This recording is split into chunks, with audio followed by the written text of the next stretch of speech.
કેરળથી પગપાળા હજ કરનાર સિયાબુદ્દીને આણંદ અને નાપડની મુલાકાત લીધી. ભારત દેશના કેરળ રાજ્યથી સાઉદી અરેબિયાના મુસ્લિમોના પવિત્ર શહેર મક્કા મદીનાથી પગપાળા યાત્રા કરી હજ ઉમરા કરનાર કેરળના કેલિકટ જિલ્લાના મલયમપુરથી સાઉદી અરેબિયાના મક્કા મદીનાની 8,640 કિલોમીટરની પદયાત્રા 1 વર્ષ 4 મહિનામાં પૂર્ણ કરી હજ કરનાર હાજી સિયાબુદ્દીન તારીખ 18/5/2025ના રોજ આણંદ તાલુકાના નાપાડના સામાજિક કાર્યકર અને રાજકીય અગ્રણી એવા હાજી નસરુદ્દીન રાઠોડની તેમના નિવાસસ્થાને શુભેચ્છા મુલાકાત કરી હતી.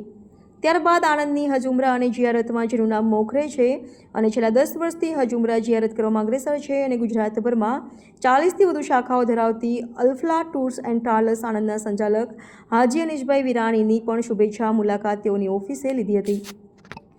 રિપોર્ટર નઈમ બાબા રાઠોડ, દીવ મિરર ન્યૂઝ, આણંદ. હાય, હું છું ક્રુઝિન સિંઘાનિયા. આપની આસપાસના સત્ય સમાચાર જાણવા માટે જોતા રહો દીવ મિરર ન્યૂઝ અને હા, લાઈક અને સબસ્ક્રાઇબ કરવાનું ભૂલતા નહીં. Thank you.